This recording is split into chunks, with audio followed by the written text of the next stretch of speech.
Amigos queridos, nossos corações se entrelaçam nesta hora pelos fios luminosos da amizade, da fraternidade, do companheirismo entre irmãos encarnados que nesta hora compõem conosco esta família espiritual. Que nos sintamos fortalecidos uns pelos outros, ombreando-nos a existência terrena, exercitando os sentimentos nobres a que fomos convidados a construir nestes relacionamentos. E então, elevarmos o nosso pensamento a Jesus, amado Mestre, confiantes na sua presença em nossas vidas, sentindo de bem perto, Senhor, a manifestação do seu amor junto à humanidade da terra, destes Espíritos misericordiosos que em seu nome trabalham operosos para o bem de todos nós, destes Espíritos honrados que derramam sobre nós vibrações alviçareiras de um porvir de luzes, que estamos transitando, Senhor, vencendo a nós mesmos. E há de florescer em nossos corações as flores felizes da amizade, os aromas suaves do perdão e o lenitivo da esperança.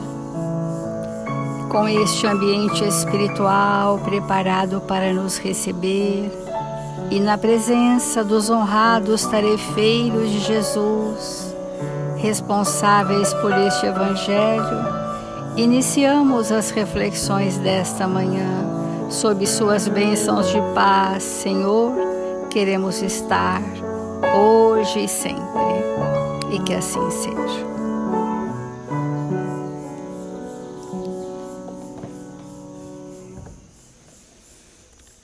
Do Evangelho segundo o Espiritismo, o capítulo 10º, Bem-aventurados os que são misericordiosos.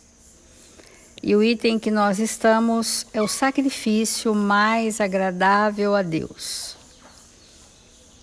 Quando Jesus disse: "Ide vos reconciliar com o vosso irmão, antes de apresentar vossa oferenda ao altar", ensina que o sacrifício mais agradável ao Senhor é o do próprio ressentimento, que antes de se apresentar a Ele para ser perdoado, é preciso ter perdoado, e que se cometeu injustiça contra um dos seus irmãos, é preciso tê-la reparado. Só então a oferenda será agradável, porque virá de um coração puro de todo mau pensamento. O sacrifício mais agradável a Deus é aquele em que nós queremos desconstruir em nós o mal instalado.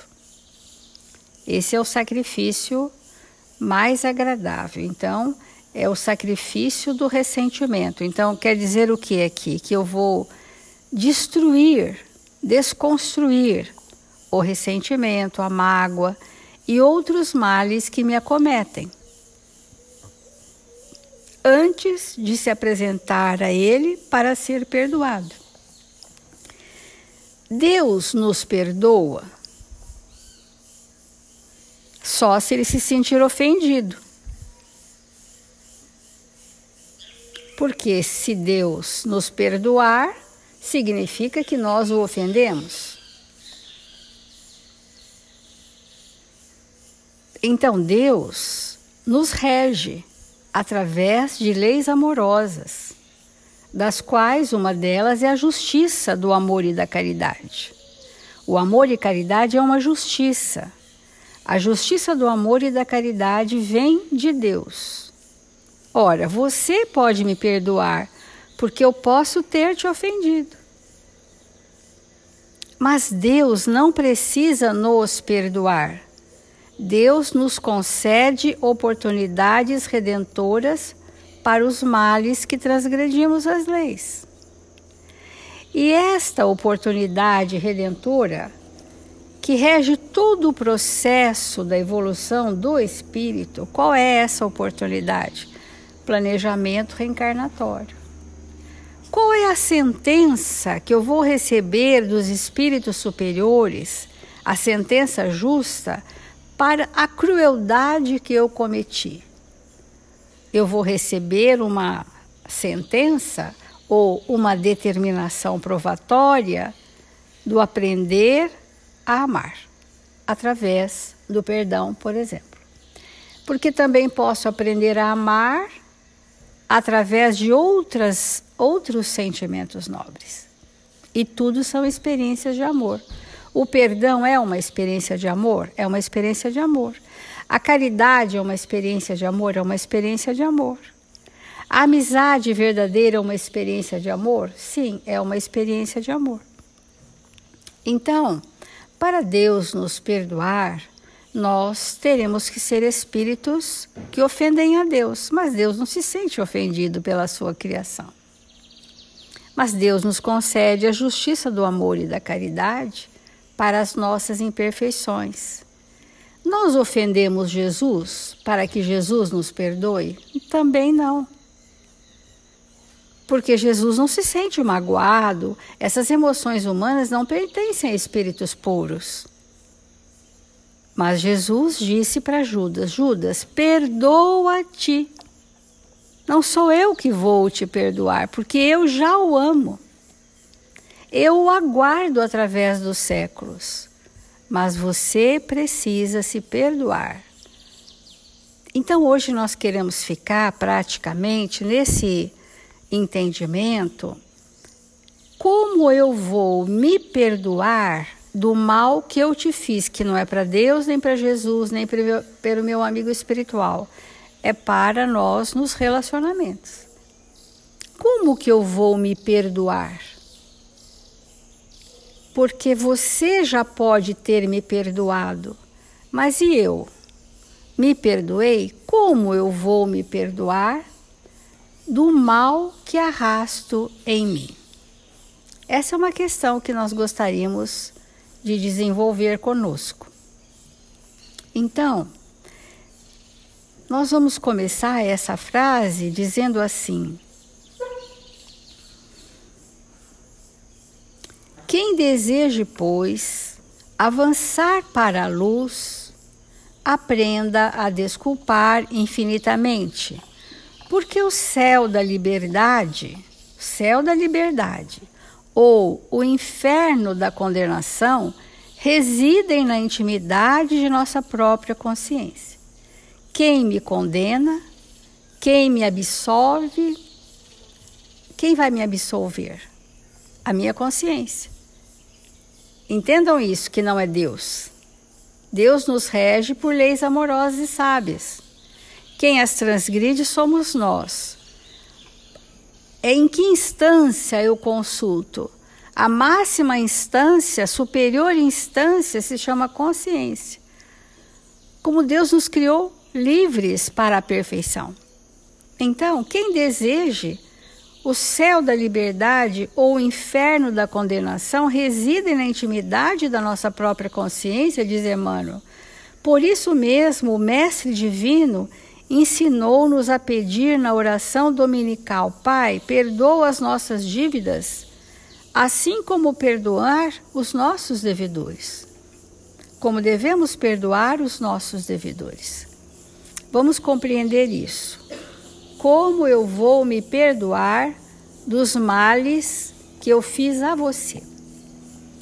Lá no mundo espiritual, vamos montar uma história de um planejamento reencarnatório hipotética, mas que todos nós vamos nos encaixar de alguma forma. Nós estávamos no mundo espiritual nos debatendo no sofrimento, movidos pelo aguilhão da consciência, pelos tormentos, pelos transtornos, permeados por remorsos e culpas, pedindo a misericórdia de Deus para nos aliviar de tantos males. E recebemos a misericórdia divina. Sabendo a espiritualidade maior que espontaneamente não perdoaríamos, porque evitaríamos estar com os nossos desafetos, passado um período em que nós, já tendo alguma construção moral, porque se não tivéssemos, não viríamos junto com o desafeto, amigos. Nós só estamos juntos com alguns desafetos porque já temos recurso de natureza moral. Então, os espíritos nos levam para os chamados departamentos da reencarnação, que é um termo daqui da Terra, mas por falta de analogia, vamos usar esse mesmo. Em várias colônias espirituais, ou em todas as colônias espirituais, existem ambientes preparatórios para a reencarnação. Quando a gente entra nesse ambiente, através do painel da nossa consciência, os espíritos selecionam aquelas pessoas que mais diretamente estão vinculadas ao meu passado e que vão requerer um ajuste com a lei. E é sobre esta base que se forma o planejamento reencarnatório. Ok. Vamos lembrar se na nossa vida ou na vida de alguém que conhecemos, alguém tem, por exemplo, um filho muito rebelde e opositor a todas as suas orientações.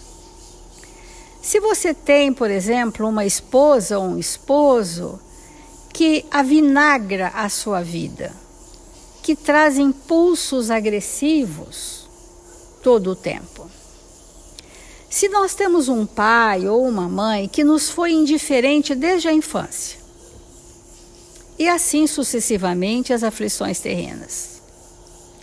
E Emmanuel, em várias das suas obras, nos levam a compreender que estes são aqueles para os quais eu devo me perdoar do mal que eu os fiz. Eu vim para me perdoar do mal que eu te fiz. Porque, sabe aquele vício? Aqueles vícios arrastadores, daqueles dos nossos mais queridos? Fui eu que os arrastei para o abismo das ilusões. Fui eu. Eu vim me perdoar do mal que eu te fiz. E que hoje você retrata esse mal nos seus comportamentos, na manifestação das suas emoções doentes para comigo. Eu vim me perdoar, não sem antes me conscientizar, porque ninguém pula etapas no processo evolutivo. Eu vou tomar consciência do mal que eu te fiz, porque esse mal está em mim. E através de você, eu vou reconstruir os sentimentos. E na hora que os sentimentos novos forem construídos nos nossos relacionamentos, é só e tão somente, exclusivamente, que eu me perdoei. Não há outro recurso de eu me perdoar, falando para mim mesma, Célia, se perdoa, tá tudo bem, daqui para frente vai estar tudo certo. Não tem servido, porque faz 2000 anos que nós já agimos assim e não tem dado certo. Porque eu tenho a ilusão de que limpei algo que eu não construí. E a única, exclusiva, tão somente dessa forma, é que nós possamos, esses que vieram para que eu me perdoe através de você, são esses espíritos que eu, de alguma forma, tenho responsabilidade no mal que eles trazem. O mal que você traz, tenho responsabilidade nisso. Agora, alento e esperança para nós. Vamos estar bem atentos. Todos nós que estamos nesse patamar de remorsos e culpas inconscientes, somos espíritos inseguros e medrosos. As fobias da humanidade estão relacionadas a culpas. As pessoas, nós temos medo que façam conosco o que eu fiz a muitos no passado. Esse é o medo. E esse medo fantasioso vem assim, olha, a vida vai me castigar. Alguma tragédia vai me acontecer ou a mim ou um dos meus mais queridos. Eu estou esperando uma grande dor e por isso eu não serei feliz nunca, porque eu estou esperando essa dor. E essa dor, pela lei de Deus, não chega, porque não é pela dor. Nós caminharemos pelo ajuste com a lei na reconciliação com os nossos sentimentos. Aqueles que têm os medos, falaremos essa semana que entra sobre isso, podem ficar tranquilos se sentirem mesmo. Ontem eu te agredi, hoje eu quero me responsabilizar. Olha a situação. A culpa vai ceder lugar a uma responsabilidade que o planejamento reencarnatório nos confiou. E se eu sentir que eu estou assumindo a responsabilidade de construir com aquele espírito um bom sentimento, eu nunca mais terei culpa, porque a culpa é desnecessária se eu estiver na responsabilidade com aqueles a quem, de alguma forma, eu agredi e que hoje preciso me perdoar.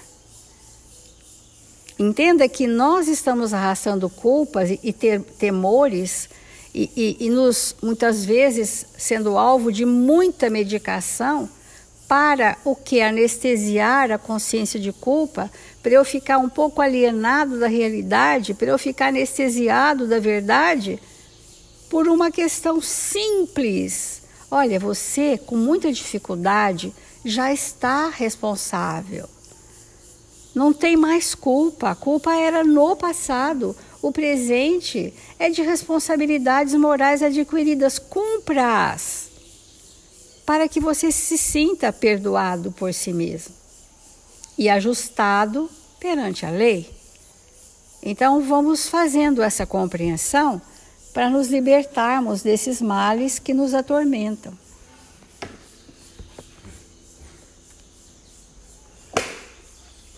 Bom dia, amigos.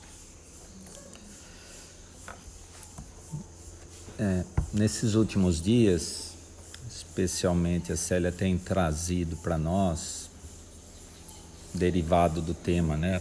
Bem-aventurados os misericordiosos,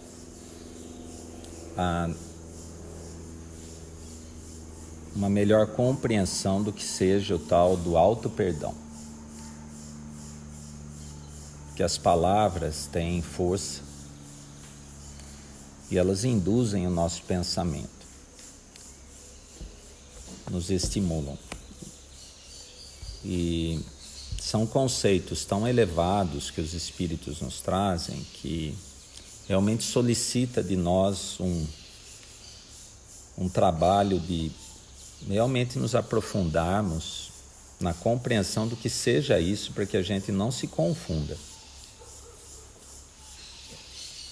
E a literatura espírita, desde as obras básicas, nos traz esse conteúdo muito rico de que, como nós, espíritos ainda imperfeitos, quando desencarnamos e a vida verdadeira, plena do espírito é aquela quando fora do corpo, isso a doutrina nos deixa bem claro, que o nosso estado psíquico, de alma, de felicidade ou infelicidade, é realmente melhor percebido nesses instantes, como a Célia nos colocou aí. E são nesses momentos que a gente sente todo o impacto da nossa última existência em associação com as anteriores. Por quê? como ela nos explicou, e as obras nos explicam, né? Céu e Inferno é uma que mostra isso com muita clareza. Espíritos felizes são espíritos sem culpa e que, portanto, cumpriram com o dever. E espíritos infelizes são os culpados. Por quê? Porque poderiam ter cumprido com o dever e não cumpriram. E o dever, como a doutrina nos esclarece, tem muito a ver, ou tudo a ver, com a consciência. Por isso que gera um desconforto. Quando o nosso estado de entendimento da vida já permite nós identificarmos que uma tarefa é um dever, porque nós já temos esses recursos. E quando nós, por que razão for, não cumprimos com o dever, isso gera um estado de inquietação na nossa intimidade, que pode ser chamado de tormento, dependendo da extensão da inquietação, conflitos, se eu já estou no estágio de melhor compreensão do que desejo, do que preciso, sofrimento. A palavra aí tem valor, de novo, mas não importa, mas gera um estado de inquietação. Esse parece ser para nós o que seja o tal do auto-perdão. Eu preciso refazer o que não ficou bem feito. E aí, como a Célia nos descreveu, fez o exercício, o planejamento reencarnatório é essa proposta, porque nos perdoarmos não é sermos desculpados pelo outro, e tampouco nós intimamente falarmos, olha, deixa isso para lá, passou. Porque não adianta. A gente tenta fazer isso e não funciona. A gente precisa de uma construção para nos sentirmos melhores, verdadeiramente. E uma construção requer um plano, planejamento reencarnatório.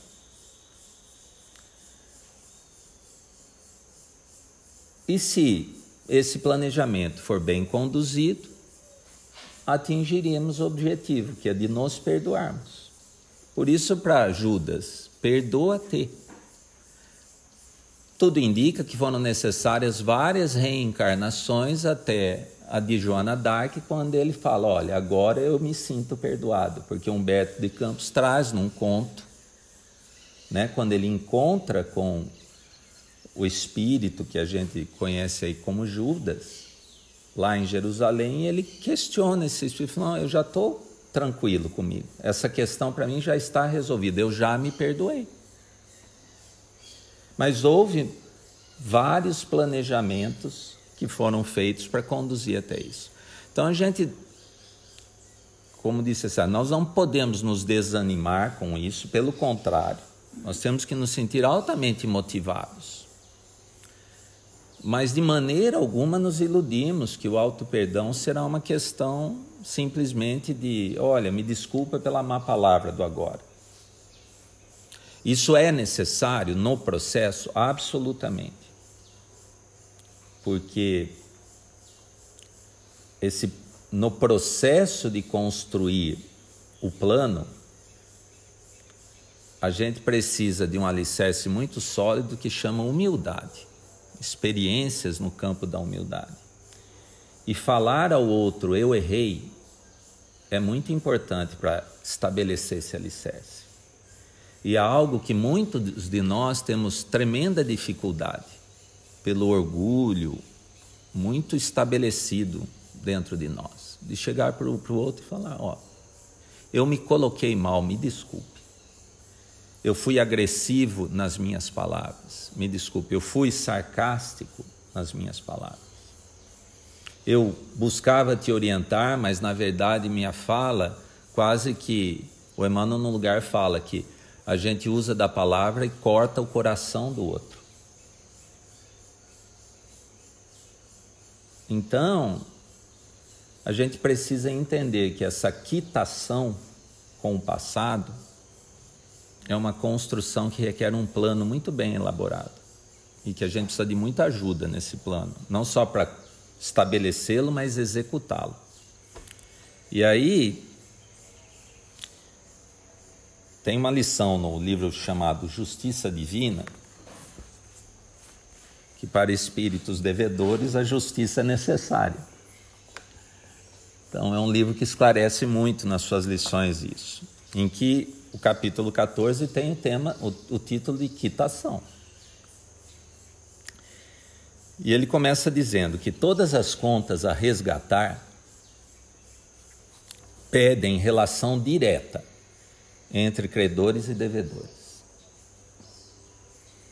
Não dá para eu quitar um dever não cumprido com quem não tem nada a ver com isso. Tem que ser com aqueles com quem eu deixei de cumprir o dever. Aqueles que eu negligenciei, aqueles que eu abandonei, aqueles que eu humilhei, que eu subjuguei, que eu conduzi aos vícios, como a Célia nos falou, enfim, toda sorte de crueldades e equívocos. E preciso, na reparação, fazer todo o bem que poderia já ter feito e não fiz, com, muitas vezes, agravantes, que é o outro não estar, às vezes, na mesma posição de cooperação comigo, como ele estaria numa outra situação, porque as minhas ações tiveram consequências, trouxeram sofrimento, arrastaram o outro, e a minha vibração ainda me pertence. Eu posso estar cheio de planos muito elevados, de progresso, de dedicação ao outro, mas existe a vibração. O que está construindo em mim de verdade é o passado. O projeto de hoje é um projeto. Então é natural que, ao nos aproximarmos daqueles credores, eles sentirão o impacto vibratório do passado. E aí ele continua, que é por isso então que te vês frequentemente na terra diante daqueles a quem deves algo. No lar ou nas linhas que o marginam, quer dizer, ao redor do lar, é fácil reconhecê-los. Quando entregas desinteresse e dedicação, recolhendo aspereza e indiferença. Então é fácil reconhecer aqueles a quem nós mais ofendemos. Porque muitas vezes é isso que acontece. Quando eu dou o meu melhor, se eu esperar do outro, tiver expectativas, vai doer mais. Porque o outro não está pronto ainda, muitas vezes. Muitas vezes trazem nomes queridos no recinto doméstico. Filho, filha, pai, mãe, todos nomes queridos. E assemelham-se a impassíveis verdugos. São verdugos. São os carrascos encarregados de dar uma pena ao criminoso. Apresando-te o coração nas grades do sofrimento. Em muitos lances da estrada são amigos, a quem te dás, sem reserva, e que te arrastam a dificuldades de longo prazo. Então há situações que aqueles amigos queridos, que a gente se dedica das mais diferentes formas, e a gente acaba se vendo numa situação complicada, mesmo dando o nosso melhor.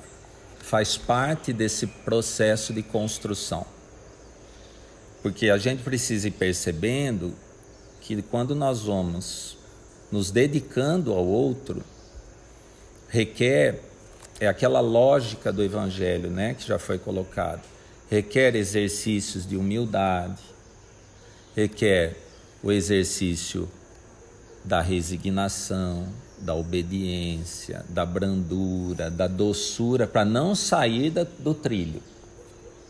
Porque de vez, né, a gente sai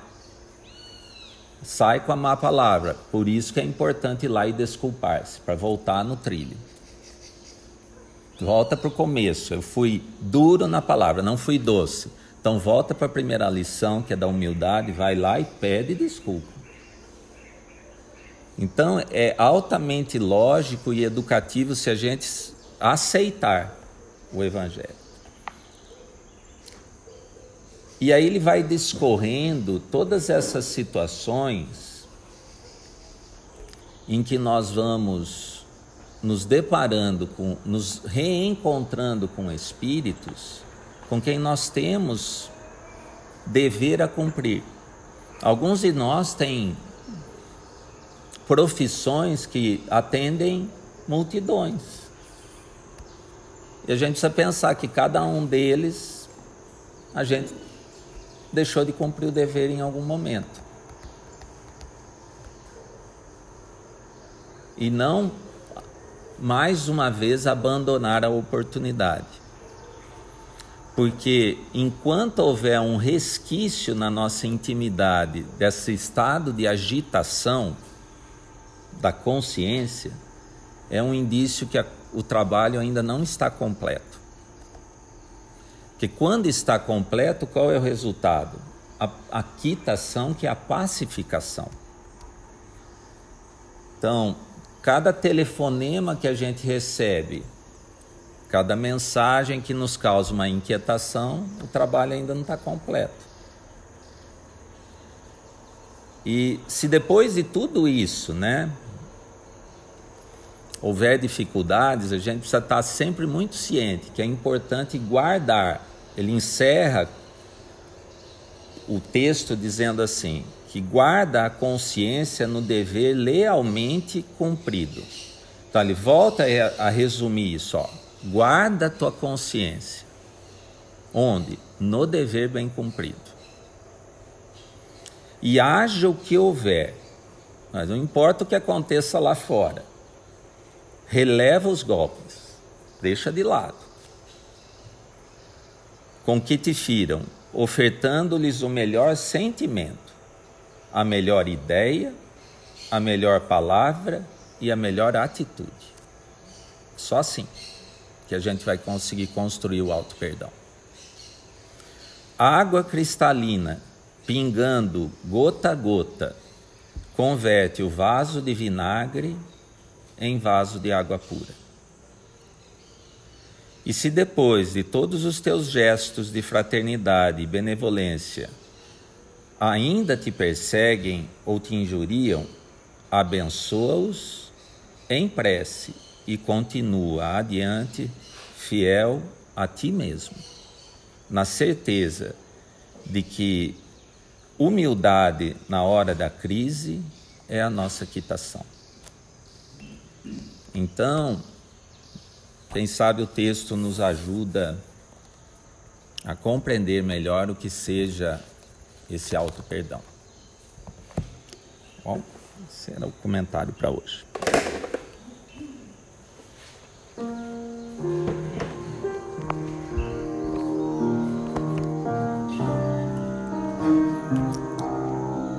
Senhor Jesus, divino amigo de nossas vidas,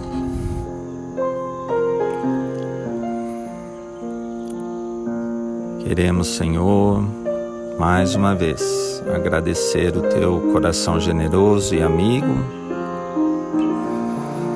pelas lições divinas que o teu Evangelho nos revela, nos convidando, Senhor, a refazermos caminhos, a repararmos com irmãos,